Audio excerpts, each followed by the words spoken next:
श्री सद्गुरुवे नमः। ओम नमो भगवते वासुदेवाय। अथ चतुर्दशो अध्याय।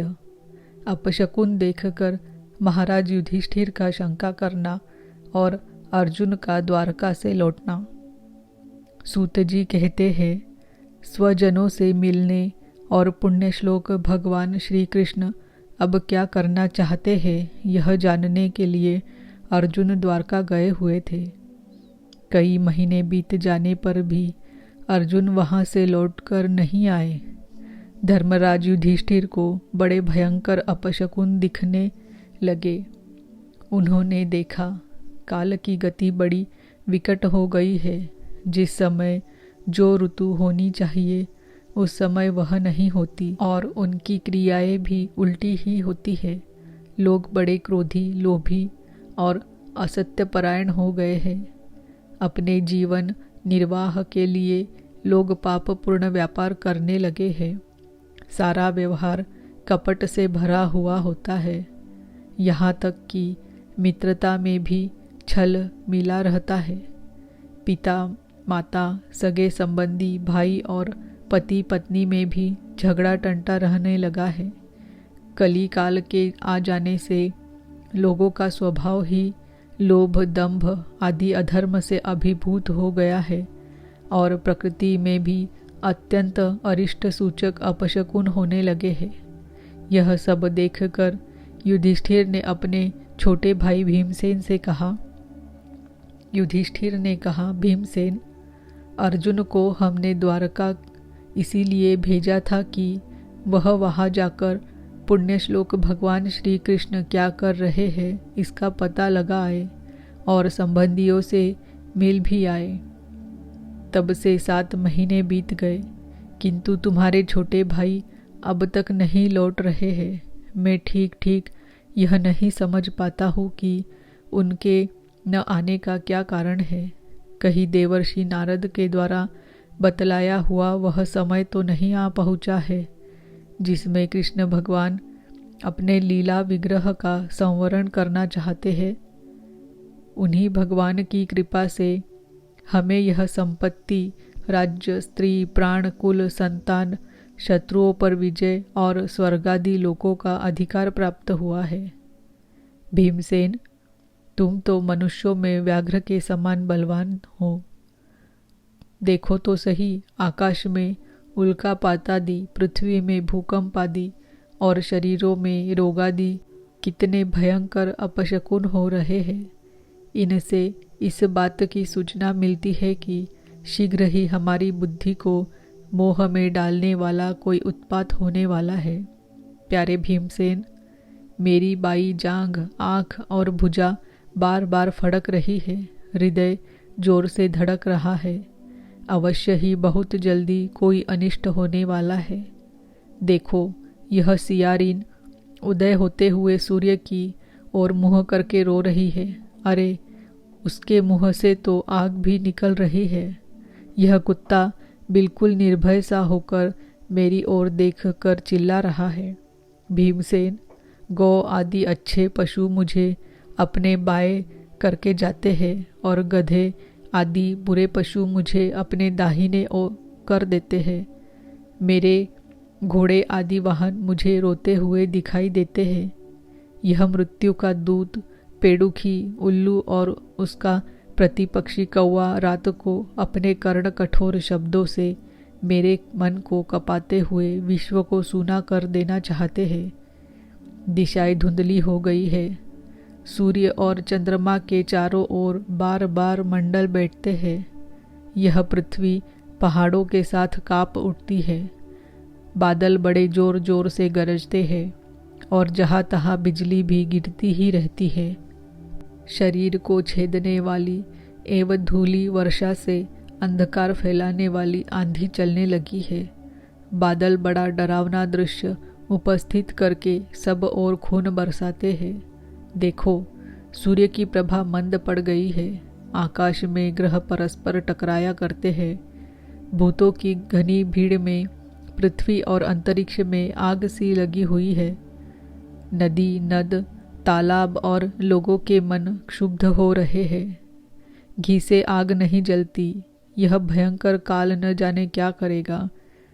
बछड़े दूध नहीं पीते, गौएं दूहने नहीं देती। गौशाला में गौएं आंसू बहा बहा कर रो रही है, बैल भी उदास हो रहे हैं। देवताओं की मूर्तियां रोसी रही है, उनमें से पसीना चूने लगता है और वे हिलती डोलती भी है। भाई, ये देश, गांव, शहर, बगीचे, खाने और आश्रम श्रीहीन और आनंद रहित तो हो गए हैं। पता नहीं ये हमारे किस दुख की सूचना दे रहे हैं। इन बड़े बड़े उत्पातों को देखकर मैं तो ऐसा समझता हूँ कि निश्चय ही यह भाग्यहीना भूमि भगवान के उन चरण कमलों से, जिनका सौंदर्य तथा जिनके ध्वजा, वज्र, अंकुश आदि विलक्षण चिन्ह और किसी में भी कहीं भी नहीं है, रहित हो गई है।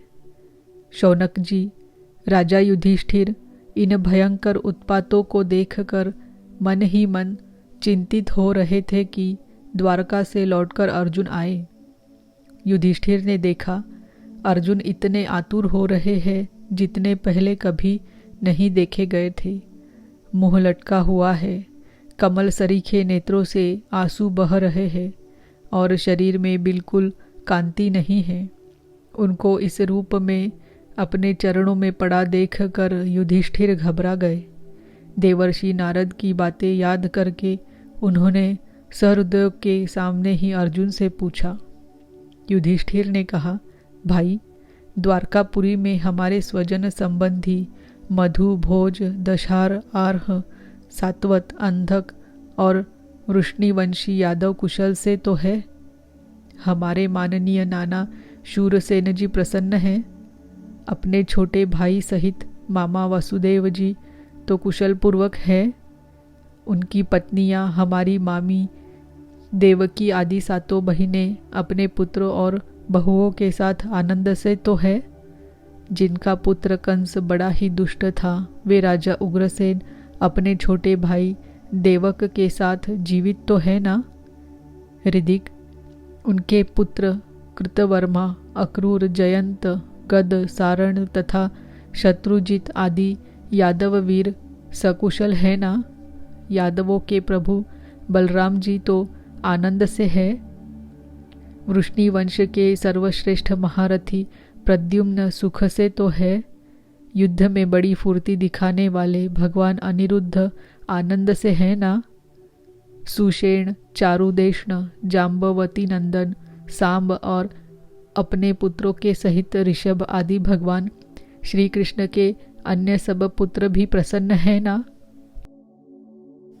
भगवान श्री कृष्ण के सेवक श्रुतदेव, उद्धव आदि और दूसरे सुनंद, नंद आदि प्रधान यदुवंशी जो भगवान श्री कृष्ण और बलराम के बाहुबल से सुरक्षित है, सब के सब कुशल है ना।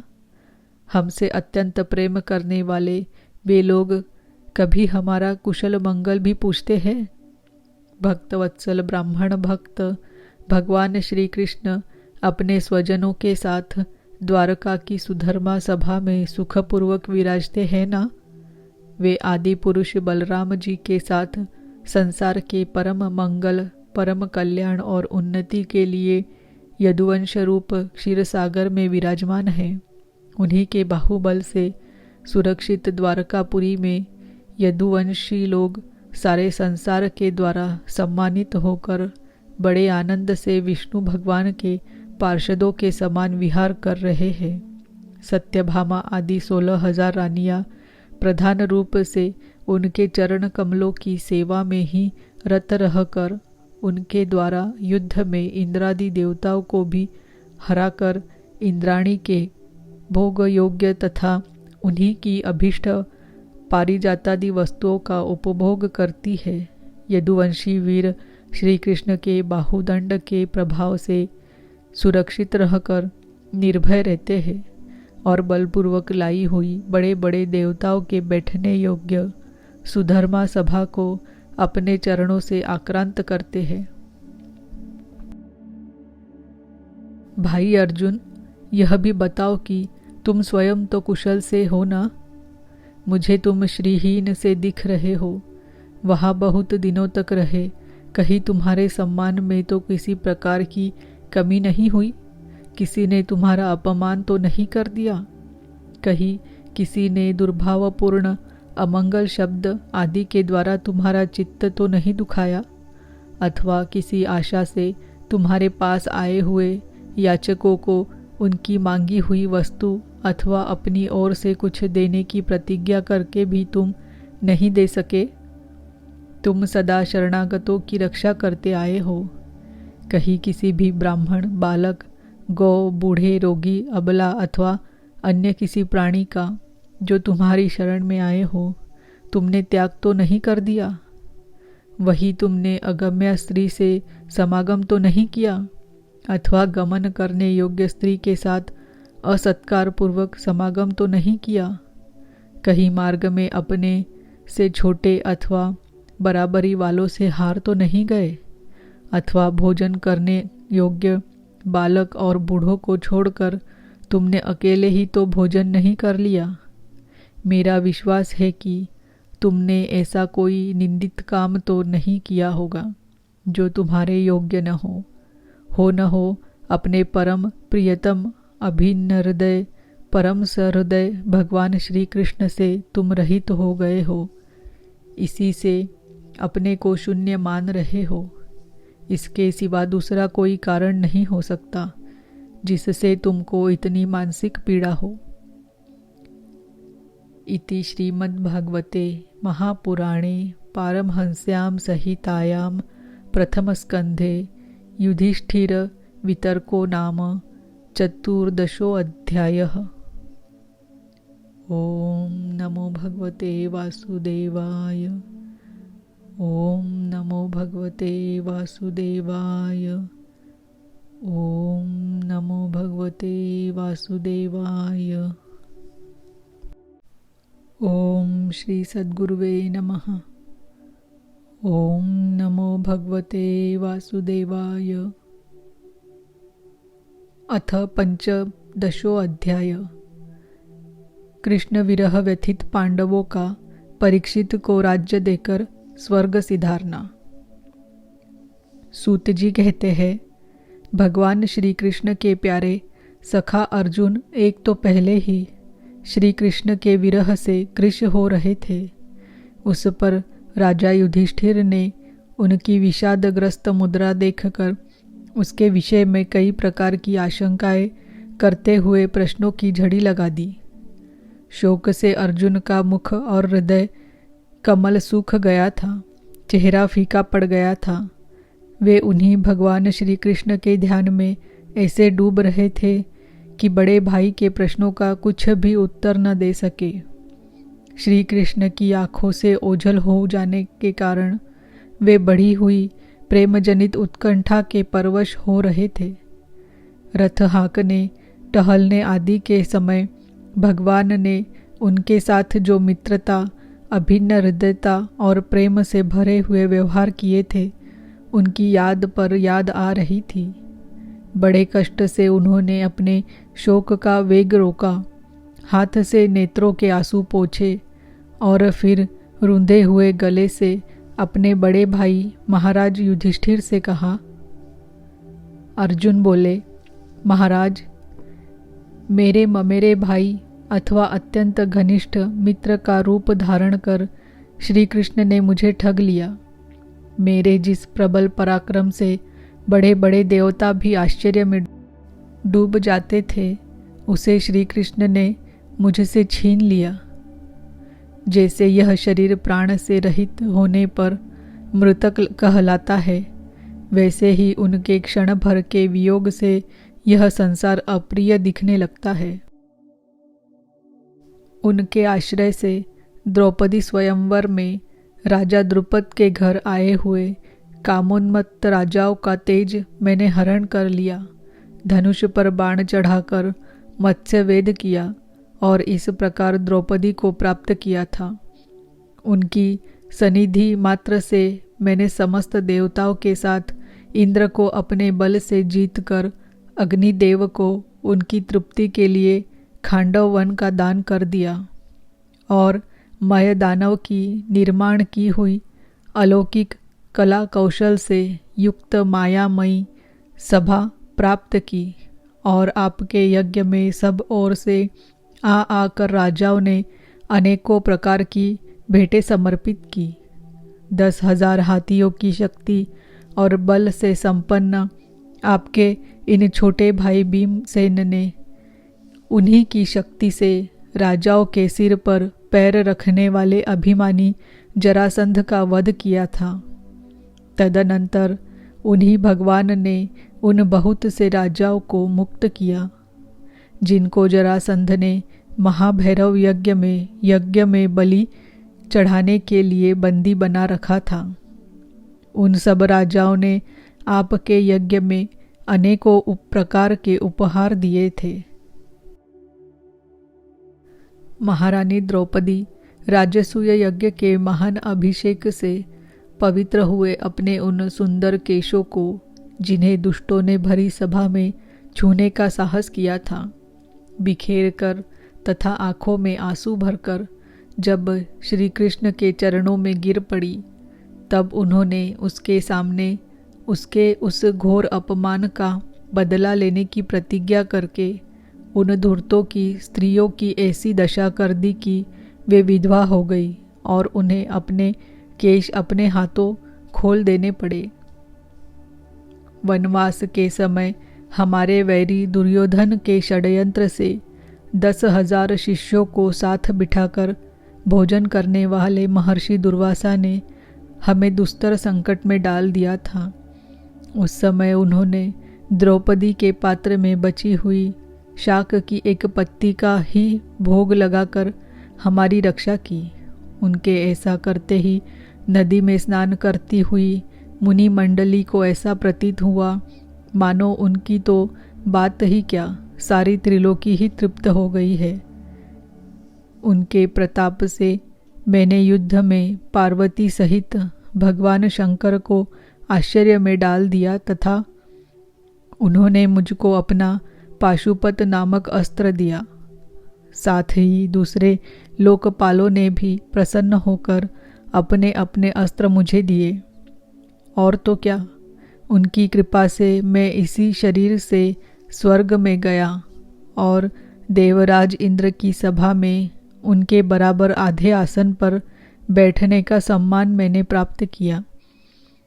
उनके आग्रह से जब मैं स्वर्ग में ही कुछ दिनों तक रह गया, तब इंद्र के साथ समस्त देवताओं ने मेरी इन्हीं गांडीव धारण करने वाली भुजाओं का निवात कवच आदि दैत्यों को मारने के लिए आश्रय लिया।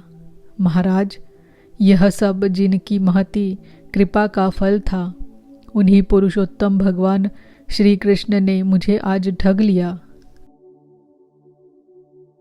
महाराज, कौरवों की सेना भीष्म, द्रोण आदि अजेय महामत्स्यों से पूर्ण अपार समुद्र के समान दुस्तर थी, परंतु उनका आश्रय ग्रहण करके अकेले ही रथ पर सवार हो मैं उसे पार कर गया। उन्हीं की सहायता से, आपको याद होगा, मैंने शत्रुओं से राजा विराट का सारा गोधन तो वापस ले ही लिया, साथ ही उनके सिरों पर से चमकते हुए मणिमय मुकुट तथा अंगों के अलंकार तक छीन लिए थे। भाई जी, कौरवों की सेना भीष्म, कर्ण, द्रोण, शल्य तथा अन्य बड़े बड़े राजाओं और क्षत्रिय वीरों के रथों से शोभायमान थी। उसके सामने मेरे आगे आगे चलकर वे अपनी दृष्टि से ही उन महारथी यूथपतियों की आयु, मन, उत्साह और बल को छीन लिया करते थे।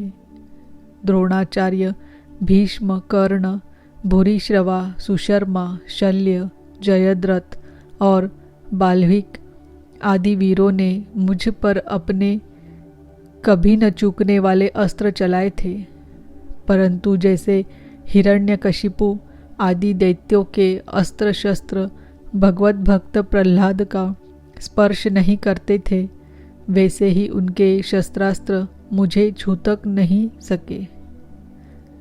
यह श्री कृष्ण के भुज दंडों की छत्र छाया में रहने का ही प्रभाव था।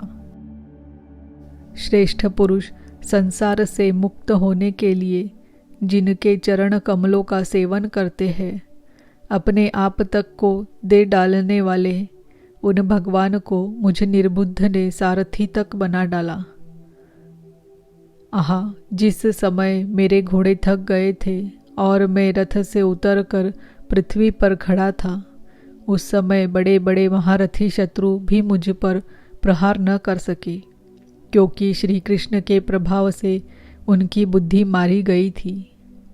महाराज, माधव के उन्मुक्त और मधुर मुस्कान से युक्त विनोद भरे एवं हृदयस्पर्शी वचन और उनका मुझे पार्थ, अर्जुन, सखा, कुरुनंदन आदि कहकर पुकारना मुझे याद आने पर मेरे हृदय में उथल पुथल मचा देते हैं। सोने, बैठने, टहलने और अपने संबंध में बड़ी बड़ी बातें करने तथा भोजन आदि करने में हम प्राय एक साथ रहा करते थे। किसी किसी दिन मैं व्यंग से उन्हें कह बैठता, मित्र, तुम तो बड़े सत्यवादी हो। उस समय भी वे महापुरुष अपनी महानुभावता के कारण जैसे मित्र अपने मित्र का और पिता अपने पुत्र का अपराध सह लेता है, उसी प्रकार मुझ दुर्बुद्धि के अपराधों को सह लिया करते थे। महाराज, जो मेरे सखा प्रिय मित्र नहीं मेरे हृदय ही थे, उन्हीं पुरुषोत्तम भगवान से मैं रहित हो गया हूँ। भगवान की पत्नियों को द्वारका से अपने साथ ला रहा था, परंतु मार्ग में दुष्ट गोपों ने मुझे एक अबला की भांति हरा दिया और मैं उनकी रक्षा नहीं कर सका। वही मेरा गांडीव धनुष्य है, वे ही बाण है, वही रथ है, वही घोड़े है और वही मैं रथी अर्जुन हूँ, जिसके सामने बड़े बड़े राजा लोग सिर झुकाया करते थे। श्री कृष्ण के बिना ये सब एक ही क्षण में नहीं के समान सार शून्य हो गए। ठीक उसी तरह जैसे भस्म में डाली हुई आहुति, कपट भरी सेवा और उसर में बोया हुआ बीज व्यर्थ जाता है। राजन, आपने द्वारकावासी अपने जिन सहृदय संबंधियों की बात पूछी है, वे ब्राह्मणों के शापवश मोहग्रस्त हो गए और वारुणी के मदिरा के पान से मदोन्मत्त होकर अपरिचितों की भांति आपस में ही एक दूसरे से भिड़ गए और घूसों से मारपीट करके सब के सब नष्ट हो गए। उनमें से केवल 4-5 ही बचे हैं। वास्तव में यह सर्वशक्तिमान भगवान की ही लीला है कि संसार के प्राणी परस्पर एक दूसरे का पालन पोषण भी करते हैं और एक दूसरे को मार भी डालते हैं। राजन, जिस प्रकार जलचरों में बड़े जंतु छोटों को, बलवान दुर्बलों को एवं बड़े और बलवान भी परस्पर एक दूसरे को खा जाते हैं, उसी प्रकार अतिशय बली और बड़े यदुवंशियों के द्वारा भगवान ने दूसरे राजाओं का संहार कराया। तत्पश्चात यदुवंशियों के द्वारा ही एक से दूसरे यदुवंशी का नाश करा के पूर्ण रूप से पृथ्वी का भार उतार दिया। भगवान श्री कृष्ण ने मुझे जो शिक्षाएं दी थी, वे देश, काल और प्रयोजन के अनुरूप तथा हृदय के ताप को शांत करने वाली थी। स्मरण आते ही वे हमारे चित्त का हरण कर लेती है। सूत जी कहते हैं, इस प्रकार प्रगाढ़ प्रेम से भगवान श्री कृष्ण के चरण कमलों का चिंतन करते करते अर्जुन की चित्तवृत्ति अत्यंत निर्मल और प्रशांत हो गई। उनकी प्रेममयी भक्ति भगवान श्री कृष्ण के चरण कमलों के अहर्निश चिंतन से अत्यंत बढ़ गई। भक्ति के वेग ने उनके हृदय को मथ कर उसमें से सारे विकारों को बाहर निकाल दिया। उन्हें युद्ध के प्रारंभ में भगवान के द्वारा उपदेश किया हुआ गीता ज्ञान पुनः स्मरण हो आया। जिसकी काल के व्यवधान और कर्मों के विस्तार के कारण प्रमादवश कुछ दिनों के लिए विस्मृति हो गई थी। ब्रह्म ज्ञान की प्राप्ति से माया का आवरण भंग होकर गुणातीत अवस्था प्राप्त हो गई। द्वैत का संशय निवृत्त हो गया। सूक्ष्म शरीर भंग हुआ। वे शोक एवं जन्म मृत्यु के चक्र से सर्वथा मुक्त हो गए। भगवान के स्वधाम गमन और यदुवंश के संहार का वृत्तांत सुनकर निश्चलमति युधिष्ठिर ने स्वर्गारोहण का निश्चय किया। कुंती ने भी अर्जुन के मुख से यदुवंशियों के नाश और भगवान के स्वधाम गमन की बात सुनकर अनन्य भक्ति से अपने हृदय को भगवान श्री कृष्ण में लगा दिया और सदा के लिए इस जन्म मृत्यु रूप संसार से अपना मुंह मोड़ लिया। भगवान श्री कृष्ण ने लोक दृष्टि में जिस यादव शरीर से पृथ्वी का भार उतारा था उसका वैसे ही परित्याग कर दिया, जैसे कोई कांटे से कांटा निकालकर फिर दोनों को फेंक दे। भगवान की दृष्टि में दोनों ही समान थे। जैसे वे नट के समान मत्स्यादि रूप धारण करते हैं और फिर उनका त्याग कर देते हैं, वैसे ही उन्होंने जिस यादव शरीर से पृथ्वी का भार दूर किया था उसे त्याग भी दिया। जिनकी मधुर लीलाएं श्रवण करने योग्य है, उन भगवान श्री कृष्ण ने जब अपने मनुष्य के से शरीर से इस पृथ्वी का परित्याग कर दिया, उसी दिन विचारहीन लोगों को अधर्म में फंसाने वाला कलयुग आधम का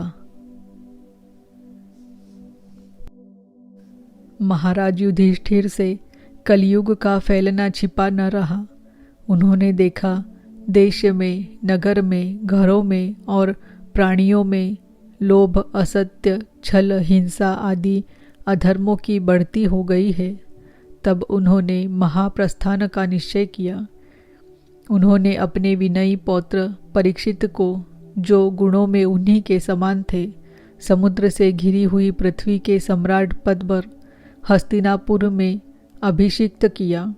उन्होंने मथुरा में शूर सेनाधिपति के रूप में अनिरुद्ध के पुत्र वज्र का अभिषेक किया। इसके बाद समर्थ युधिष्ठिर ने प्राजापत्य यज्ञ करके आहवनीय आदि अग्नियों को अपने में लीन कर दिया, अर्थात गृहस्थाश्रम के धर्म से मुक्त होकर उन्होंने संन्यास ग्रहण किया। युधिष्ठिर ने अपने सब वस्त्राभूषण आदि वही छोड़ दिए एवं ममता और अहंकार से रहित होकर समस्त बंधन काट डाले। उन्होंने दृढ़ भावना से वाणी को मन में, मन को प्राण में, प्राण को अपान में और अपान को उसकी क्रिया के साथ मृत्यु में तथा मृत्यु को पंचभूतमय शरीर में लीन कर दिया। इस प्रकार शरीर को मृत्यु रूप अनुभव करके उन्होंने उसे त्रिगुण में मिला दिया। त्रिगुण को मूल प्रकृति में, सर्व कारण रूपा प्रकृति को आत्मा में और आत्मा को अविनाशी ब्रह्म में विलीन कर दिया। उन्हें यह अनुभव होने लगा कि यह संपूर्ण दृश्य प्रपंच ब्रह्म स्वरूप है। इसके पश्चात उन्होंने शरीर पर चीर वस्त्र धारण कर लिया, अन्न जल का त्याग कर दिया, मौन ले लिया और केश खोलकर बिखेर लिए। वे अपने रूप को ऐसा दिखाने लगे जैसे कोई जड़, उन्मत्त या पिशाच हो। फिर वे बिना किसी की बाट देखे तथा बहरे की तरह बिना किसी की बात सुने घर से निकल पड़े, हृदय में उस परब्रह्म का ध्यान करते हुए जिसको प्राप्त करके फिर लौटना नहीं होता।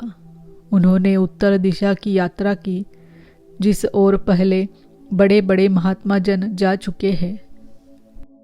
भीमसेन, अर्जुन आदि युधिष्ठिर के छोटे भाइयों ने भी देखा कि अब पृथ्वी में सभी लोगों को अधर्म के सहायक कलयुग ने प्रभावित कर डाला है। इसीलिए वे भी श्री कृष्ण चरणों की प्राप्ति का दृढ़ निश्चय करके अपने बड़े भाई के पीछे पीछे चल पड़े। उन्होंने जीवन के सभी लाभ भली भांति प्राप्त कर लिए थे। इसीलिए यह निश्चय करके कि भगवान श्री कृष्ण के चरण कमल ही हमारे परम पुरुषार्थ है, उन्होंने उन्हें हृदय में धारण किया। पांडवों के हृदय में भगवान श्री कृष्ण के चरण कमलों के ध्यान से भक्ति भाव उमड़ आया। उनकी बुद्धि सर्वथा शुद्ध होकर भगवान श्री कृष्ण के उस सर्वोत्कृष्ट स्वरूप में अनन्य भाव से स्थिर हो गई, जिसमें निष्पाप पुरुष ही स्थिर हो पाते हैं। फलतः उन्होंने अपने विशुद्ध अंतकरण से स्वयं ही वह गति प्राप्त की जो विषयासक्त दुष्ट मनुष्यों को कभी प्राप्त नहीं हो सकती। संयमी एवं श्री कृष्ण के प्रेमावेश में मुग्ध भगवन्मय विदुर जी ने भी अपने शरीर को प्रभास क्षेत्र में त्याग दिया। उस समय उन्हें लेने के लिए आए हुए पितरों के साथ वे अपने लोक यमलोक को चले गए। द्रौपदी ने देखा कि अब पांडव लोग निरपेक्ष हो गए हैं। तब वे अनन्य प्रेम से भगवान श्री कृष्ण का ही चिंतन करके उन्हें प्राप्त हो गई। भगवान के प्यारे भक्त पांडवों के महाप्रयाण की इस परम पवित्र और मंगलमयी कथा को जो पुरुष श्रद्धा से सुनता है, वह निश्चय ही भगवान की भक्ति और मोक्ष प्राप्त करता है।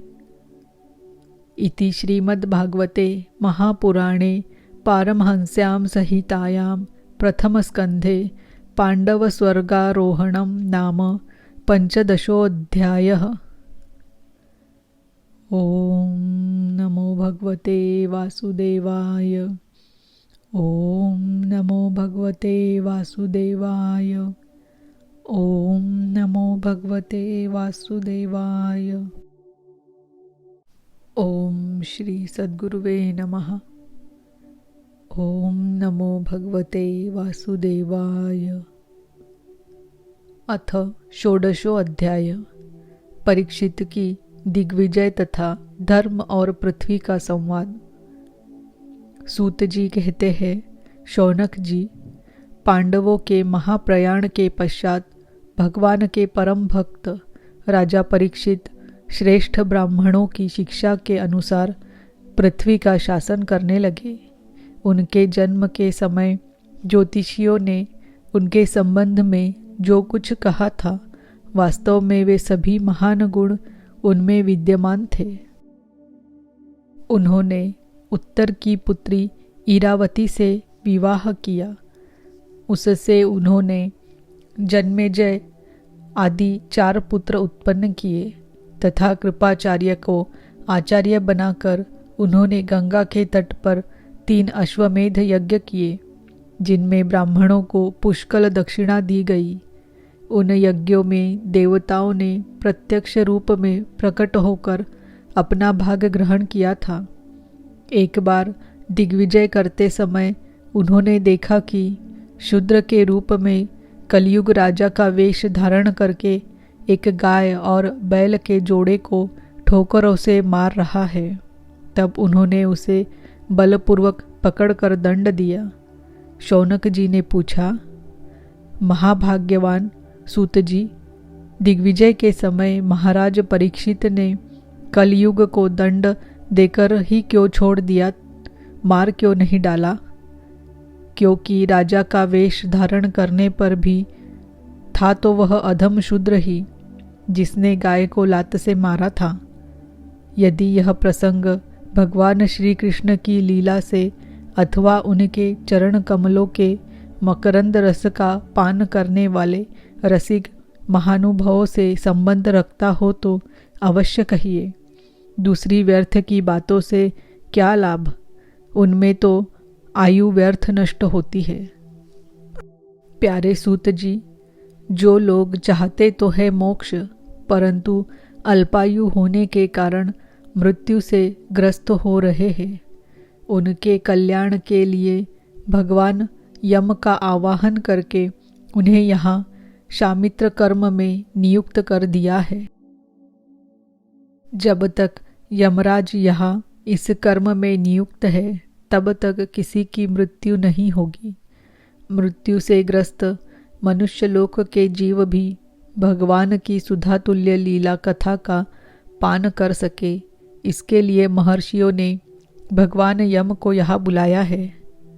एक तो थोड़ी आयु और दूसरे कम समझ, ऐसी अवस्था में संसार के मंदभाग्य विषयी पुरुषों की आयु व्यर्थ ही बीती जा रही है।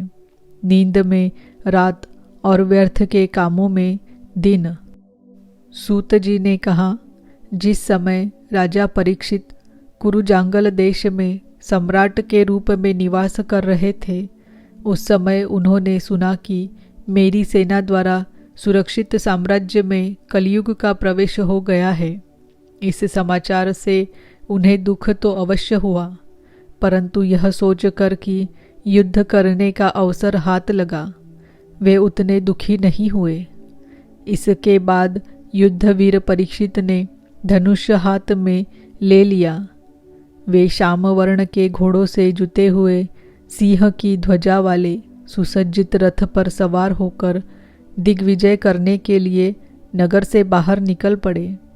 उस समय रथ, हाथी, घोड़े और पैदल सेना उनके साथ साथ चल रही थी। उन्होंने भद्राश्व, केतुमाल, भारत, उत्तर कुरु और किमपुरुष आदि सभी वर्षों को जीतकर वहाँ के राजाओं से भेंट ली। उन्हें उन देशों में सर्वत्र अपने पूर्वज महात्माओं का सुयश सुनने को मिला। उस यशोगान से पद पद पर भगवान श्री कृष्ण की महिमा प्रकट होती थी।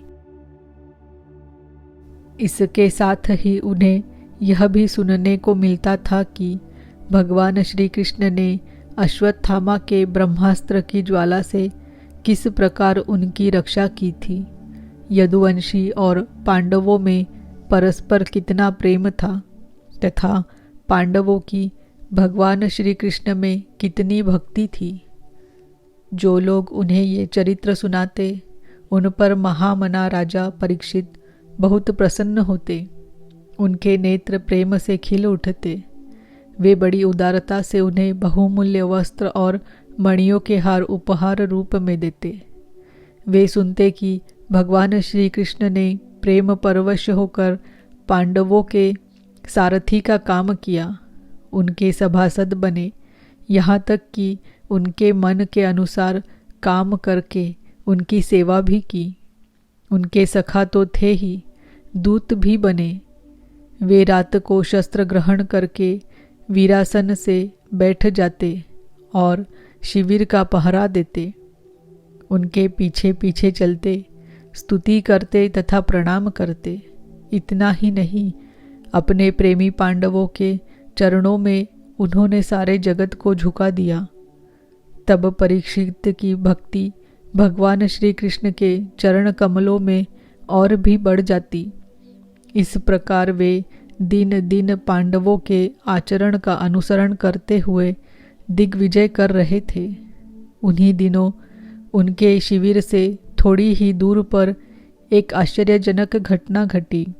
वह मैं आपको सुनाता हूँ। धर्म बैल का रूप धारण करके एक पैर से घूम रहा था। एक स्थान पर उसे गाय के रूप में पृथ्वी मिली। पुत्र की मृत्यु से दुखिनी माता के समान उसके नेत्रों से आंसुओं के झरने झर रहे थे। उसका शरीर श्रीहीन हो गया था। धर्म पृथ्वी से पूछने लगा। धर्म ने कहा, कल्याणी, कुशल से तो हो ना? तुम्हारा मुख कुछ कुछ मलिन हो रहा है। तुम श्रीहीन हो रही हो। मालूम होता है तुम्हारे हृदय में कुछ न कुछ दुख अवश्य है। क्या तुम्हारा कोई संबंधी दूर देश में चला गया है जिसके लिए तुम इतनी चिंता कर रही हो? कहीं तुम मेरी तो चिंता नहीं कर रही हो कि अब इसके 3 पैर टूट गए, एक ही पैर रह गया है। संभव है तुम अपने लिए शोक कर रही हो कि अब शूद्र तुम्हारे ऊपर शासन करेंगे। तुम्हें इन देवताओं के लिए भी खेद हो सकता है जिन्हें अब यज्ञों में आहुति नहीं दी जाती, अथवा उस प्रजा के लिए भी जो वर्षा न होने के कारण अकाल एवं दुर्भिक्ष से पीड़ित हो रही है। देवी, क्या तुम राक्षस शरीर के मनुष्यों के द्वारा सताई हुई अरक्षित स्त्रियों एवं आर्त बालकों के लिए शोक कर रही हो? संभव है विद्या अब कुकर्मी ब्राह्मणों के चुंगल में पड़ गई है और ब्राह्मण विप्रद्रोही राजाओं की सेवा करने लगे हैं और इसी का तुम्हें दुख हो। आज के नाम मात्र के राजा तो 16 आने कलयुगी हो गए हैं। उन्होंने बड़े बड़े देशों को भी उजाड़ डाला है। क्या तुम उन राजाओं या देशों के लिए शोक कर रही हो? आज की जनता खान पान, वस्त्र, स्नान और स्त्री सहवास आदि में शास्त्रीय नियमों का पालन न करके स्वेच्छाचार कर रही है। क्या इसके लिए तुम दुखी हो? माँ पृथ्वी, अब समझ में आया हो न हो तुम्हें भगवान श्री कृष्ण की याद आ रही होगी, क्योंकि उन्होंने तुम्हारा भार उतारने के लिए ही अवतार लिया था और ऐसी लीलाएं की थी जो मोक्ष का भी अवलंबन है। अब उनके लीला संवरण कर लेने पर उनके परित्याग से तुम दुखी हो रही हो। देवी, तुम तो धन रत्नों की खान हो। तुम अपने क्लेश का कारण जिससे तुम इतनी दुर्बल हो गई हो मुझे बतलाओ। मालूम होता है बड़े बड़े बलवानों को भी हरा देने वाले काल ने देवताओं के द्वारा वंदनीय तुम्हारे सौभाग्य को छीन लिया है। पृथ्वी ने कहा, धर्म, तुम मुझसे जो कुछ पूछ रहे हो वह सब स्वयं जानते हो।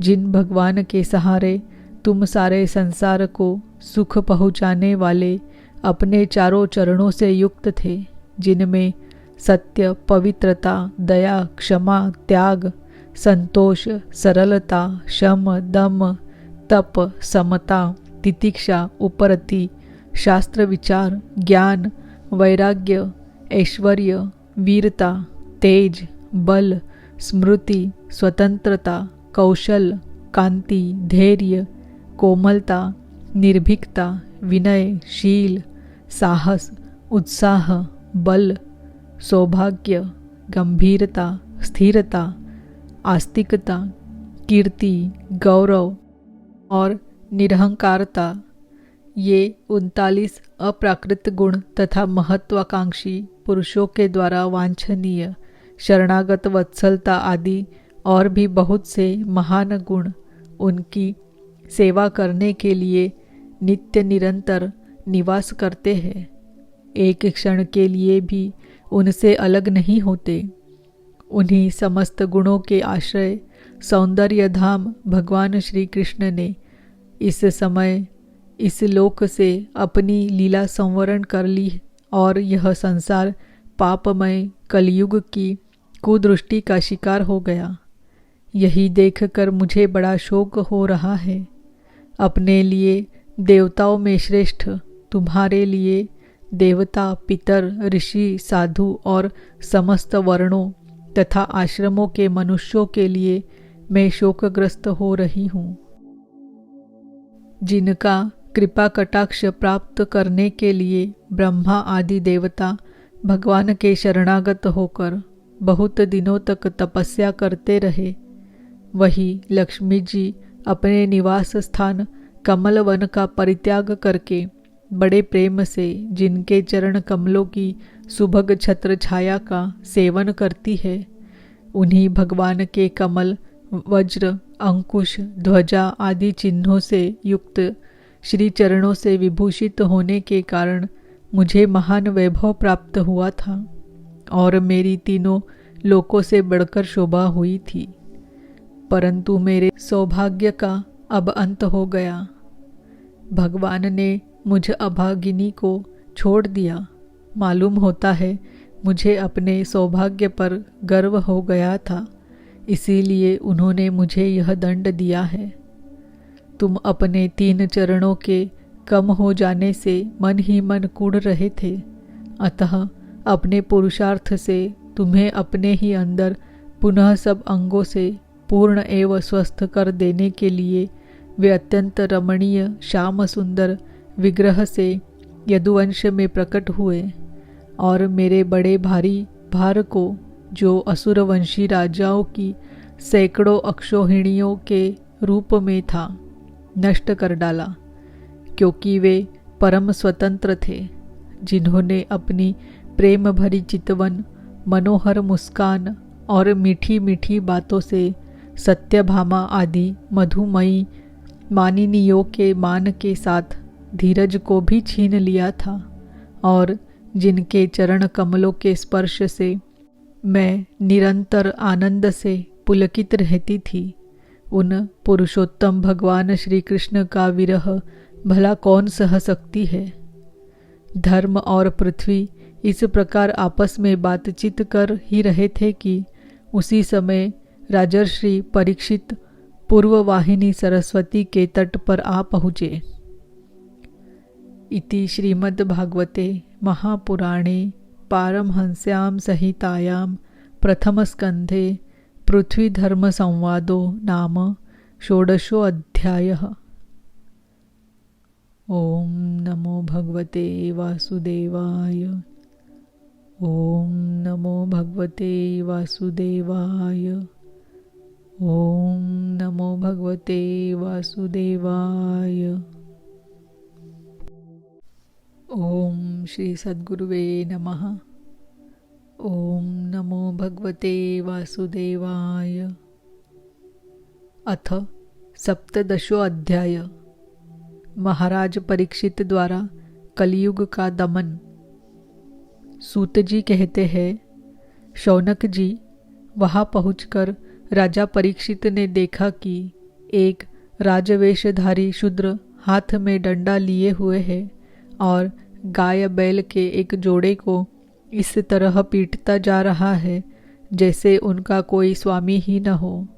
वह कमल तंतु के समान श्वेत रंग का बैल एक पैर से खड़ा काँप रहा था तथा शूद्र की ताड़ना से पीड़ित और भयभीत होकर मूत्र त्याग कर रहा था। धर्मोपयोगी दूध, घी आदि हविष्य पदार्थों को देने वाली वह गाय भी बार बार शूद्र के पैरों की ठोकरें खाकर अत्यंत दीन हो रही थी। एक तो वह स्वयं ही दुबली पतली थी, दूसरे उसका बछड़ा भी उसके पास नहीं था। उसे भूख लगी हुई थी और उसकी आंखों से आंसू बहते जा रहे थे। स्वर्ण जटित रथ पर चढ़े हुए राजा परीक्षित ने अपना धनुष चढ़ाकर मेघ के समान गंभीर वाणी से उसको ललकारा। अरे तू कौन है जो बलवान होकर भी मेरे राज्य के इन दुर्बल प्राणियों को बलपूर्वक मार रहा है?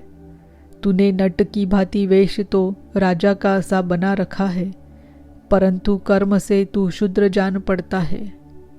हमारे दादा अर्जुन के साथ भगवान श्री कृष्ण के परम धाम पधार जाने पर इस प्रकार निर्जन स्थान में निरपराधों पर प्रहार करने वाला तू अपराधी है, अतः वध के योग्य है।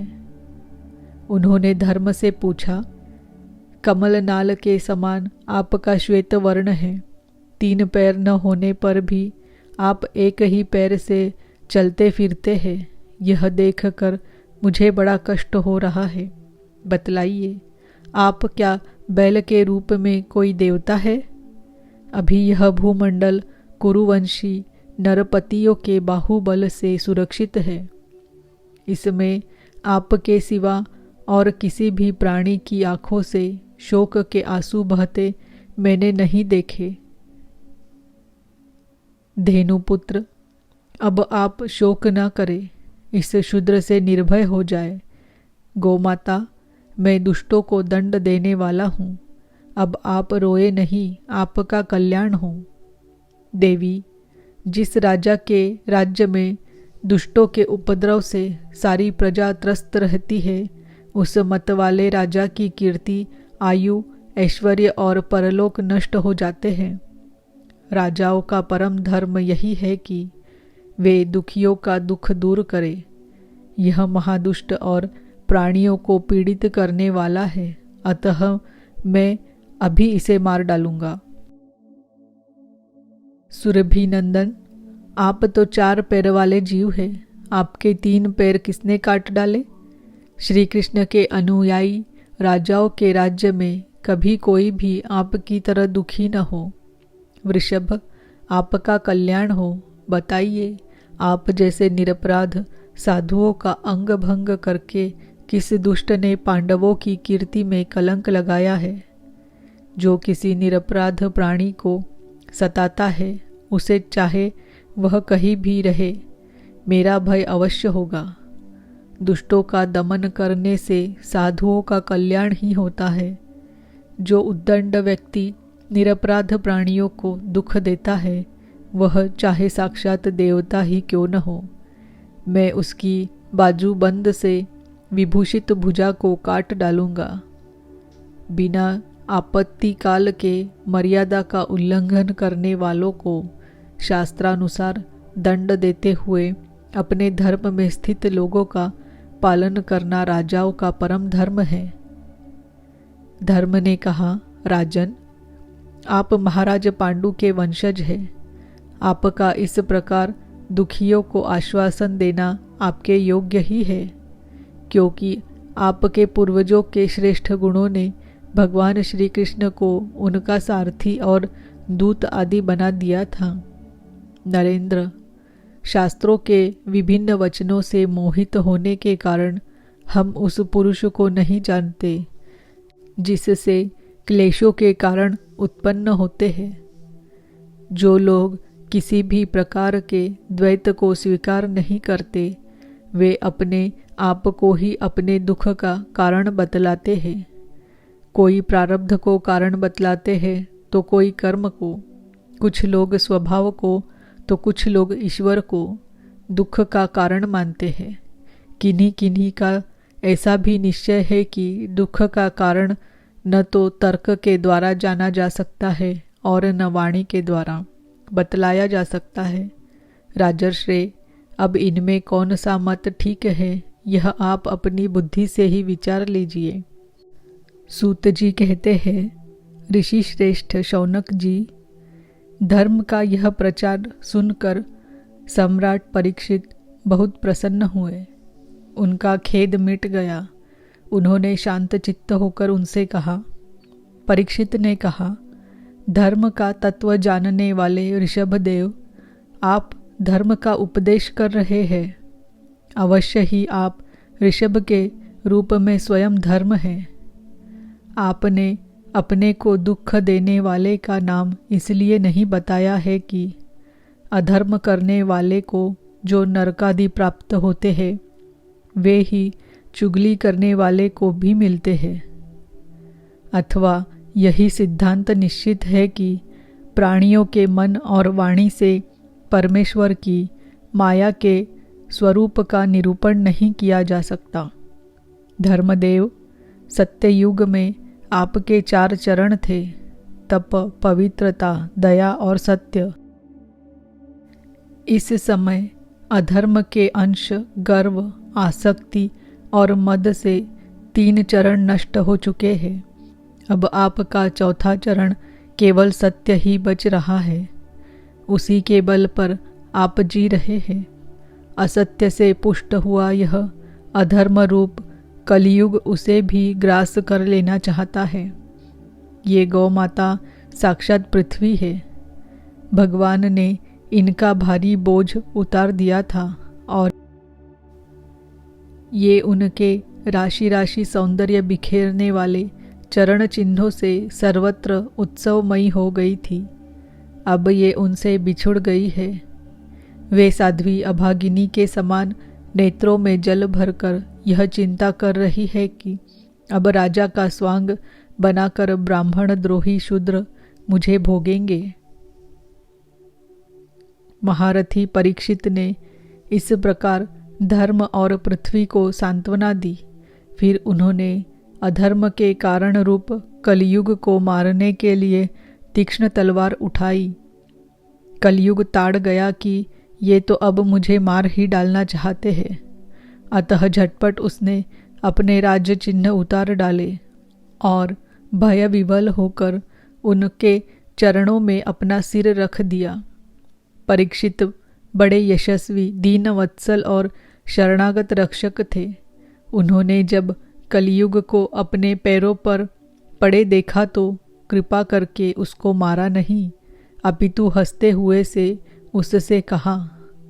परीक्षित बोले, जब तू हाथ जोड़कर शरण आ गया तब अर्जुन के यशस्वी वंश में उत्पन्न हुए किसी भी वीर से तुझे कोई भय नहीं है, परंतु तू अधर्म का सहायक है, इसीलिए तुझे मेरे राज्य में बिल्कुल नहीं रहना चाहिए।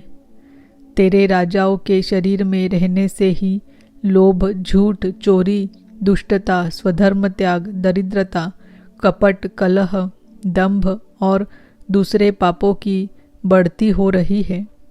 अतः अधर्म के साथी इस ब्रह्मावर्त में तू एक क्षण के लिए भी न ठहरना, क्योंकि यह धर्म और सत्य का निवास स्थान है। इस क्षेत्र में यज्ञ विधि के जानने वाले महात्मा यज्ञों के द्वारा यज्ञ पुरुष भगवान की आराधना करते रहते हैं। इस देश में भगवान श्री हरि यज्ञों के रूप में निवास करते हैं। यज्ञों के द्वारा उनकी पूजा होती है और वे यज्ञ कराने वालों का कल्याण करते हैं। वे सर्वात्मा भगवान वायु की भांति समस्त चराचर जीवों के भीतर और बाहर एक रस स्थित रहते हुए उनकी कामनाओं को पूर्ण करते रहते हैं। सूत जी कहते हैं, परीक्षित की यह आज्ञा सुनकर कलयुग सिहर उठा। यमराज के समान मारने के लिए उद्यत हाथ में तलवार लिए हुए परीक्षित से वह बोला। कली ने कहा, सार्वभौम, आपकी आज्ञा से जहाँ कहीं भी मैं रहने का विचार करता हूँ वही देखता हूँ कि आप धनुष पर बाण चढ़ाए खड़े हैं। धार्मिक शिरोमणे, आप मुझे वह स्थान बतलाइए जहाँ मैं आपकी आज्ञा का पालन करता हुआ स्थिर होकर रह सकूं। सूत जी कहते हैं, कलयुग की प्रार्थना स्वीकार करके राजा परीक्षित ने उसे 4 स्थान दिए: द्यूत, मद्यपान, स्त्री संग और हिंसा। इन स्थानों में क्रमशः असत्य, मद, आसक्ति और निर्दयता ये 4 प्रकार के अधर्म निवास करते हैं। उसने और भी स्थान मांगे, तब समर्थ परीक्षित ने उसे रहने के लिए एक और स्थान सुवर्ण धन दिया। इस प्रकार कलयुग के 5 स्थान हो गए: झूठ, मद, काम, वैर और रजोगुण। परीक्षित के दिए हुए इन्हीं 5 स्थानों में अधर्म का मूल कारण कली उनकी आज्ञाओं का पालन करता हुआ निवास करने लगा। इसीलिए आत्मकल्याणकामी पुरुष को इन 5 स्थानों का सेवन कभी नहीं करना चाहिए। धार्मिक राजा, प्रजा वर्ग के लौकिक नेता और धर्मोपदेष्टा गुरुओं को तो बड़ी सावधानी से इनका त्याग करना चाहिए। राजा परीक्षित ने इसके बाद ऋषभ रूप धर्म के 3 चरण तपस्या, शौच और दया जोड़ दिए और आश्वासन देकर पृथ्वी का संवर्धन किया। वे ही महाराजा परीक्षित इस समय अपने सिंहासन पर, जिसे उनके पितामह महाराज युधिष्ठिर ने वन में जाते समय उन्हें दिया था, विराजमान हैं। वे परम यशस्वी, सौभाग्यभाजन चक्रवर्ती सम्राट राजर्षि परीक्षित इस समय हस्तिनापुर में कौरव कुल की राज्य लक्ष्मी से शोभायमान हैं। अभिमन्यु नंदन राजा परीक्षित वास्तव में ऐसे ही प्रभावशाली है, जिनके शासन काल में आप लोग इस दीर्घकालीन यज्ञ के लिए दीक्षित हुए हैं। इति श्रीमद्भागवते महापुराणे पारमहंस्यां संहितायां प्रथमस्कन्धे कलिनिग्रहो नाम 17 ओम नमो भगवते वासुदेवाय। ओम नमो भगवते वासुदेवाय। ओम नमो भगवते वासुदेवाय। ओम श्री सद्गुरुवे नमः। ओम नमो भगवते वासुदेवाय। अथाष्टादशो अध्याय। राजा परीक्षित को श्रृंगी ऋषि का शाप। सूत जी कहते हैं, अद्भुत कर्मा भगवान श्री कृष्ण की कृपा से राजा परीक्षित अपनी माता की कोख में अश्वत्थामा के ब्रह्मास्त्र से जल जाने पर भी मरे नहीं। जिस समय ब्राह्मण के शाप से उन्हें डसने के लिए तक्षक आया, उस समय वे प्राणनाश के महान भय से भी भयभीत नहीं हुए, क्योंकि उन्होंने अपना चित्त भगवान श्री कृष्ण के चरणों में समर्पित कर रखा था। उन्होंने सबकी आसक्ति छोड़ दी। गंगा तट पर जाकर श्री शुकदेव जी से उपदेश ग्रहण किया और इस प्रकार भगवान के स्वरूप को जानकर अपने शरीर को त्याग दिया। जो लोग भगवान श्री कृष्ण की लीला कथा कहते रहते हैं, उस कथामृत का पान करते रहते हैं और इन दोनों ही साधनों के द्वारा उनके चरण कमलों का स्मरण करते रहते हैं, उन्हें अंतकाल में भी मोह नहीं होता। जब तक पृथ्वी पर अभिमन्यु नंदन महाराज परीक्षित सम्राट रहे, तब तक चारों ओर व्याप्त हो जाने पर भी कलयुग का कुछ भी प्रभाव नहीं था। वैसे तो जिस दिन जिस क्षण श्री कृष्ण ने पृथ्वी का परित्याग किया, उसी समय पृथ्वी में अधर्म का मूल कारण कलयुग आ गया था। भ्रमर के समान सारग्राही सम्राट परीक्षित कलयुग से कोई द्वेष नहीं रखते थे, क्योंकि इसमें यह एक बहुत बड़ा गुण है कि पुण्य कर्म तो संकल्प मात्र से ही फलीभूत हो जाते हैं, परंतु पाप कर्म का फल शरीर से करने पर ही मिलता है, संकल्प मात्र से नहीं। यह भेड़िए के समान बालकों के प्रति शूरवीर और धीर वीर पुरुषों के लिए बड़ा भीरू है। यह प्रमादी मनुष्यों को अपने वश में करने के लिए ही सदा सावधान रहता है। शौनकादि ऋषियों, आप लोगों को मैंने भगवान की कथा से युक्त राजा परीक्षित का पवित्र चरित्र सुनाया। आप लोगों ने यही पूछा था। भगवान श्री कृष्ण कीर्तन करने योग्य बहुत सी लीलाएं करते हैं, इसीलिए उनके गुण और लीलाओं से संबंध रखने वाली जितनी भी कथाएं हैं, कल्याणकामी पुरुषों को उन सब का सेवन करना चाहिए। ऋषियों ने कहा, सौम्य स्वभाव सूत जी, आप युग युग जिए, क्योंकि मृत्यु के प्रवाह में पड़े हुए हम लोगों को आप भगवान श्री कृष्ण की अमृतमयी उज्ज्वल कीर्ति का श्रवण कराते हैं। यज्ञ करते करते उसके धुएं से हम लोगों का शरीर धूमिल हो गया है, फिर भी इस कर्म का कोई विश्वास नहीं है। इधर आप तो वर्तमान में ही भगवान श्री कृष्ण चंद्र के चरण कमलों का मादक और मधुर मधु पिलाकर हमें तृप्त कर रहे हैं।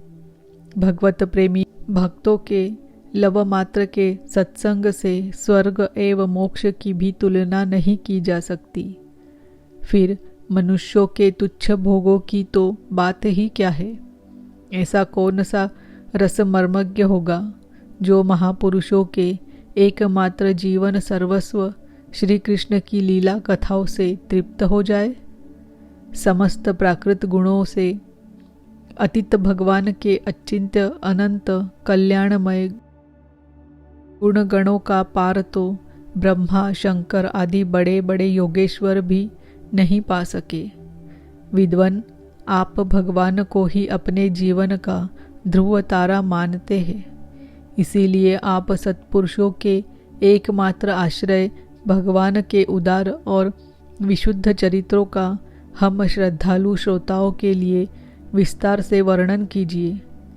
भगवान के परम प्रेमी महाबुद्धि परीक्षित ने श्री शुकदेव जी के उपदेश किए हुए जिस ज्ञान से मोक्ष स्वरूप भगवान के चरण कमलों को प्राप्त किया, आप कृपा करके उसी ज्ञान और परीक्षित के परम पवित्र उपाख्यान का वर्णन कीजिए, क्योंकि उसमें कोई बात छिपाकर नहीं कही गई होगी और भगवत प्रेम की अद्भुत योग निष्ठा का निरूपण किया गया होगा।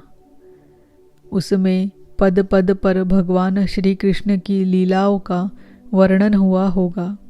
भगवान के प्यारे भक्तों को वैसा प्रसंग सुनने में बड़ा रस मिलता है।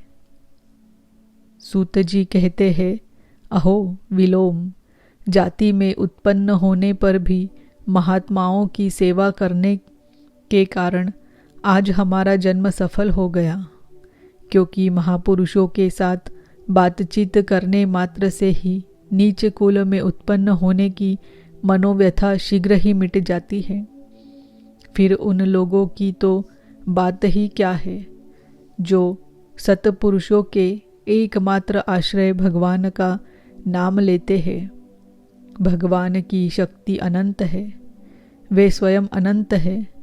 वास्तव में उनके गुणों की अनंतता के कारण ही उन्हें अनंत कहा गया है।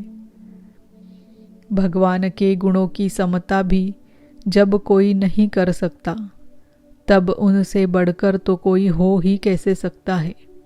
उनके गुणों की यह विशेषता समझाने के लिए इतना कह देना ही पर्याप्त है कि लक्ष्मी जी अपने को प्राप्त करने की इच्छा से प्रार्थना करने वाले ब्रह्मादि देवताओं को छोड़कर भगवान के न चाहने पर भी उनके चरण कमलों की रज का ही सेवन करती है। ब्रह्मा जी ने भगवान के चरणों का प्रक्षालन करने के लिए जो जल समर्पित किया था, वही उनके चरण नखों से निकलकर गंगा जी के रूप में प्रवाहित हुआ। यह जल महादेव जी सहित सारे जगत को पवित्र करता है। ऐसी अवस्था में त्रिभुवन में श्री कृष्ण के अतिरिक्त भगवान शब्द का दूसरा और क्या अर्थ हो सकता है। जिनके प्रेम को प्राप्त करके धीर पुरुष बिना किसी हिचक के देह गेह आदि की दृढ़ आसक्ति को छोड़ देते हैं और उस अंतिम परमहंस आश्रम को स्वीकार करते हैं, जिसमें किसी को कष्ट न पहुंचाना और सब ओर से उपशांत हो जाना ही स्वधर्म होता है। सूर्य के समान प्रकाशमान महात्माओं, आप लोगों ने मुझसे जो कुछ पूछा है वह मैं अपनी समझ के अनुसार सुनाता हूँ। जैसे पक्षी अपनी शक्ति के अनुसार आकाश में उड़ते हैं, वैसे ही विद्वान लोग भी अपनी अपनी बुद्धि के अनुसार ही श्री कृष्ण की लीला का वर्णन करते हैं। एक दिन राजा परीक्षित धनुष लेकर वन में शिकार खेलने गए हुए थे। हरिणों के पीछे दौड़ते दौड़ते वे थक गए और उन्हें बड़े जोर की भूख और प्यास लगी। जब कहीं उन्हें कोई जलाशय नहीं मिला, तब वे पास के ही एक ऋषि के आश्रम में घुस गए। उन्होंने देखा कि वहाँ आंखें बंद करके शांत भाव से एक मुनि आसन पर बैठे हुए हैं। इंद्रिय, प्राण, मन और बुद्धि के निरुद्ध हो जाने से वे संसार से ऊपर उठ गए थे। जागृत, स्वप्न, सुषुप्ति तीनों अवस्थाओं से रहित निर्विकार ब्रह्म रूप तुरीय पद में वे स्थित थे। उनका शरीर बिखरी हुई जटाओं से और कृष्ण मृग चर्म से ढका हुआ था। राजा परीक्षित ने ऐसी ही अवस्था में उनसे जल मांगा, क्योंकि प्यास से उनका गला सूखा जा रहा था। जब राजा को वहाँ बैठने के लिए तिनके का आसन भी न मिला, किसी ने उन्हें भूमि पर भी बैठने को न कहा। अर्घ्य और आदर भरी मीठी बातें तो कहाँ से मिलती। तब अपने को अपमानित सा मानकर वे क्रोध के वश हो गए। शौनक जी वे भूख प्यास से छटपटा रहे थे, इसीलिए एकाएक उन्हें ब्राह्मण के प्रति ईर्ष्या और क्रोध हो आया। उनके जीवन में इस प्रकार का यह पहला ही अवसर था। वहाँ से लौटते समय उन्होंने क्रोधवश धनुष की नोक से एक मरा सांप उठाकर ऋषि के गले में डाल दिया और अपनी राजधानी में चले आए। उनके मन में यह बात आई कि इन्होंने जो अपने नेत्र बंद कर रखे हैं, सो क्या वास्तव में इन्होंने अपनी सारी इंद्रिय वृत्तियों का निरोध कर लिया है, अथवा इन राजाओं से हमारा क्या प्रयोजन है। ऐसा सोचकर इन्होंने झूठ मूठ समाधि का ढोंग रचा रखा है। उन शमीक मुनि का पुत्र बड़ा तेजस्वी था। वह दूसरे ऋषि कुमारों के साथ पास ही खेल रहा था। जब उस बालक ने सुना कि राजा ने मेरे पिता के साथ दुर्व्यवहार किया है, तब वह इस प्रकार कहने लगा, ये नरपति कहलाने वाले लोग उच्छिष्ट भोजी कौओं के समान संड मुसंड होकर कितना अन्याय करने लगे हैं। ब्राह्मणों के दास होकर भी ये दरवाजे पर पहरा देने वाले कुत्ते के समान अपने स्वामी का ही तिरस्कार करते हैं। ब्राह्मणों ने क्षत्रियों को अपना द्वारपाल बनाया है। उन्हें द्वार पर रहकर रक्षा करनी चाहिए। घर में घुसकर स्वामी के बर्तनों में खाने का उसे अधिकार नहीं है। अतएव उन्मार्गगामियों के शासक भगवान श्री कृष्ण के परम धाम पधार जाने पर इन मर्यादा तोड़ने वालों को आज मैं दंड देता हूँ। मेरा तपोबल देखो। अपने साथी बालकों से इस प्रकार कहकर क्रोध से लाल लाल आँखों वाले उस ऋषि कुमार ने कौशिकी नदी के जल से आचमन करके अपनी वाणी रूपी वज्र का प्रयोग किया। कुलांगार परीक्षित ने मेरे पिता का अपमान करके मर्यादा का उल्लंघन किया है, इसीलिए मेरी प्रेरणा से आज के 7वें दिन उसे तक्षक सर्प डस लेगा। इसके बाद वह बालक अपने आश्रम पर आया और अपने पिता के गले में सांप देखकर उसे बड़ा दुख हुआ तथा वह डाढ़ मारकर रोने लगा। विप्रवर शौनक जी, शमीक मुनि ने अपने पुत्र का रोना चिल्लाना सुनकर धीरे धीरे अपनी आंखें खोली और देखा कि उनके गले में एक मरा सांप पड़ा है। उसे फेंक कर उन्होंने अपने पुत्र से पूछा, बेटा तुम क्यों रो रहे हो? किसने तुम्हारा अपकार किया है? उनके इस प्रकार पूछने पर बालक ने सारा हाल कह दिया। ब्रह्मर्षि शमीक ने राजा के शाप की बात सुनकर अपने पुत्र का अभिनंदन नहीं किया। उनकी दृष्टि में परीक्षित शाप के योग्य नहीं थे। उन्होंने कहा, ओह मूर्ख बालक, तूने बड़ा पाप किया। खेद है कि उनकी थोड़ी सी गलती के लिए तूने उनको इतना बड़ा दंड दिया। तेरी बुद्धि अभी कच्ची है। तुझे भगवत स्वरूप राजा को साधारण मनुष्यों के समान नहीं समझना चाहिए, क्योंकि राजा के दुस्सह तेज से सुरक्षित और निर्भय रहकर ही प्रजा अपना कल्याण संपादन करती है। जिस समय राजा का रूप धारण करके भगवान पृथ्वी पर नहीं दिखाई देंगे, उस समय चोर बढ़ जाएंगे और अरक्षित भेड़ों के समान एक क्षण में ही लोगों का नाश हो जाएगा। राजा के नष्ट हो जाने पर धन आदि चुराने वाले चोर जो पाप करेंगे, उसके साथ हमारा कोई संबंध न होने पर भी वह हम पर भी लागू होगा, क्योंकि राजा के न रहने पर लुटेरे बढ़ जाते हैं और वे आपस में मारपीट गाली गलौज करते हैं। साथ ही पशु स्त्री धन संपत्ति भी लूट लेते हैं। उस समय मनुष्यों का वर्णाश्रमाचार युक्त वैदिक आर्य धर्म लुप्त हो जाता है। अर्थ, लोभ और काम वासना के विवश होकर लोग कुत्तों और बंदरों के समान वर्णसंकर हो जाते हैं। सम्राट परीक्षित तो बड़े ही यशस्वी और धर्म धुरंधर है।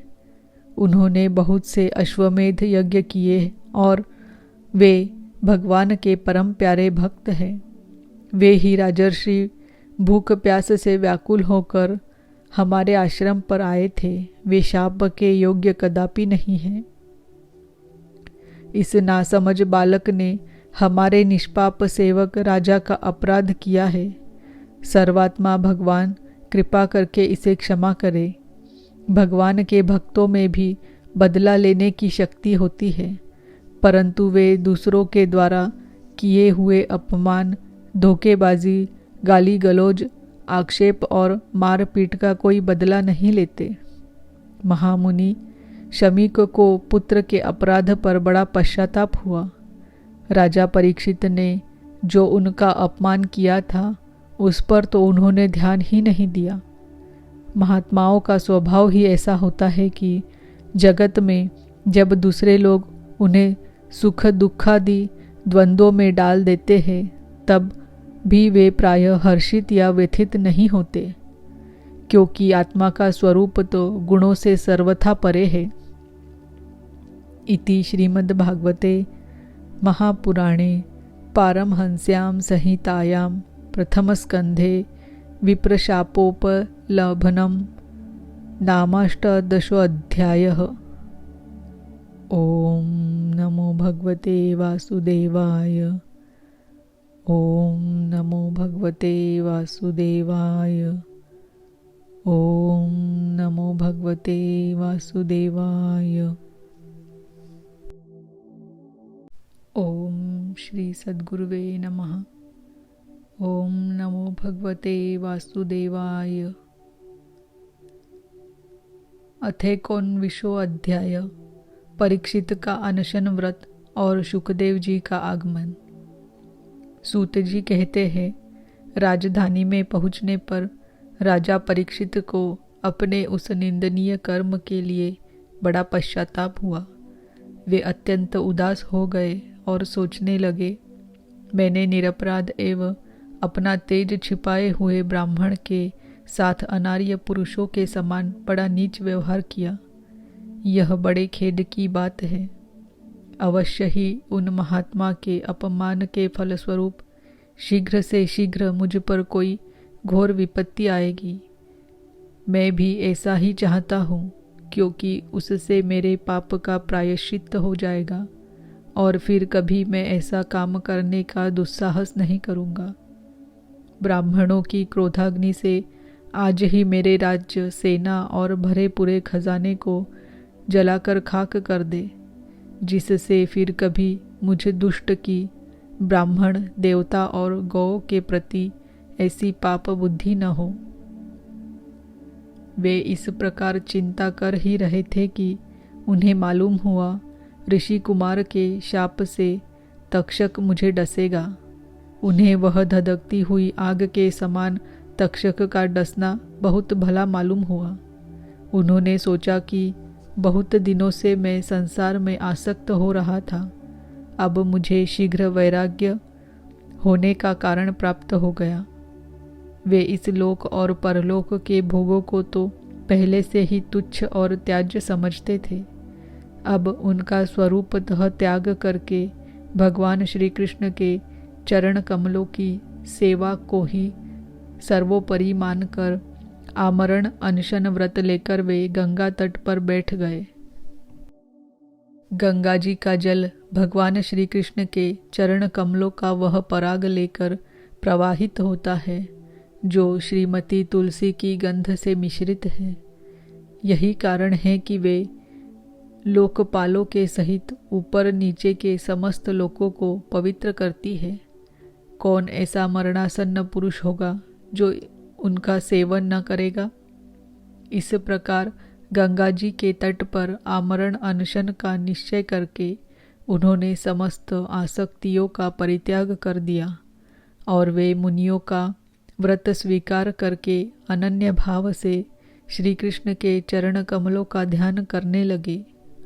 उस समय त्रिलोकी को पवित्र करने वाले बड़े बड़े महानुभाव ऋषि मुनि अपने शिष्यों के साथ वहां पधारे। संतजन प्राय तीर्थ यात्रा के बहाने स्वयं उन तीर्थ स्थानों को ही पवित्र करते हैं।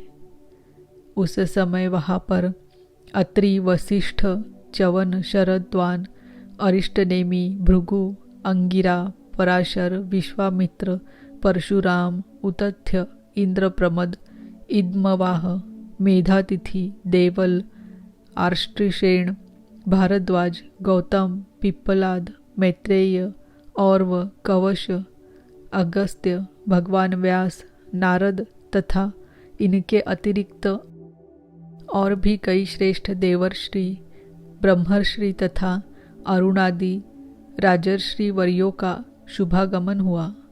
इस प्रकार विभिन्न गोत्रों के मुख्य मुख्य ऋषियों को एकत्र देखकर राजा ने सबका यथायोग्य सत्कार किया और उनके चरणों पर सिर रखकर वंदना की। जब सब लोग आराम से अपने अपने आसनों पर बैठ गए, तब महाराज परीक्षित ने उन्हें फिर से प्रणाम किया और उनके सामने खड़े होकर शुद्ध हृदय से अंजलि बांधकर वे जो कुछ करना चाहते थे उसे सुनाने लगे। राजा परीक्षित ने कहा, अहो, समस्त राजाओं में हम धन्य हैं, धन्यतम हैं, क्योंकि अपने शील स्वभाव के कारण हम आप महापुरुषों के कृपा पात्र बन गए हैं। राजवंश के लोग प्राय निंदित कर्म करने के कारण ब्राह्मणों के चरण धोवन से दूर पड़ जाते हैं। यह कितने खेद की बात है। मैं भी राजा ही हूँ। निरंतर देह गेह में आसक्त रहने के कारण मैं भी पाप रूप ही हो गया हूँ। इसी से स्वयं भगवान ही ब्राह्मण के शाप के रूप में मुझ पर कृपा करने के लिए पधारे हैं। यह शाप वैराग्य उत्पन्न करने वाला है, क्योंकि इस प्रकार के शाप से संसारासक्त पुरुष भयभीत होकर विरक्त हो जाया करते हैं। ब्राह्मणों, अब मैंने अपने चित्त को भगवान के चरणों में समर्पित कर दिया है।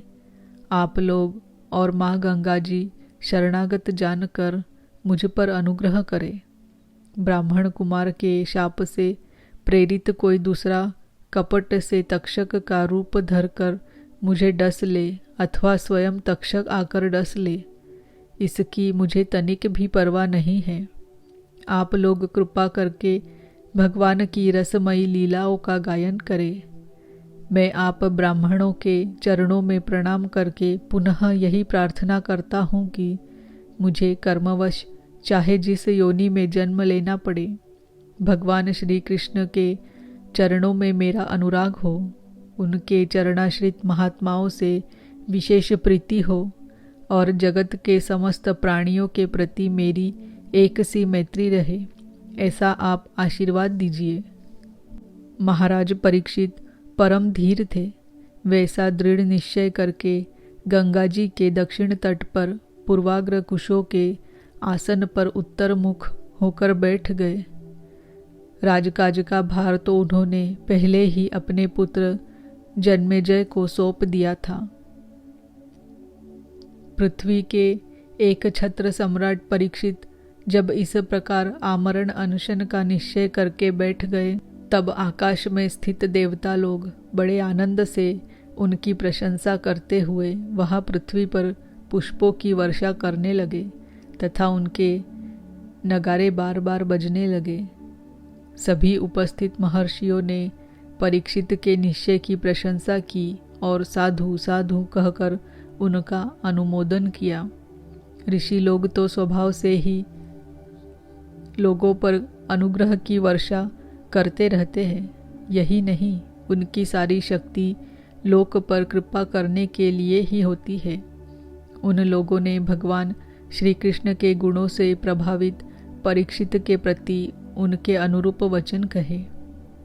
राजर्षि शिरोमणि, भगवान श्री कृष्ण के सेवक और अनुयायी आप पांडुवंशियों के लिए यह कोई आश्चर्य की बात नहीं है, क्योंकि आप लोगों ने भगवान की सनिधि प्राप्त करने की आकांक्षा से उस राज्य सिंहासन का एक क्षण में ही परित्याग कर दिया, जिसकी सेवा बड़े बड़े राजा अपने मुकुटों से करते थे।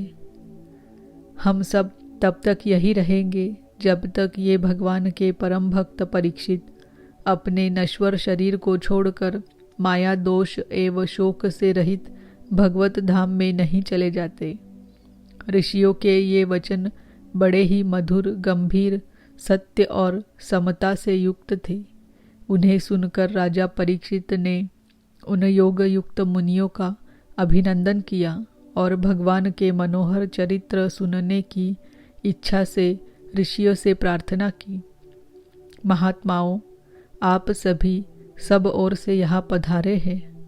आप सत्यलोक में रहने वाले मूर्तिमान वेदों के समान हैं। आप लोगों का दूसरों पर अनुग्रह करने के अतिरिक्त जो आपका सहज स्वभाव ही है, इस लोक या परलोक में और कोई स्वार्थ नहीं है।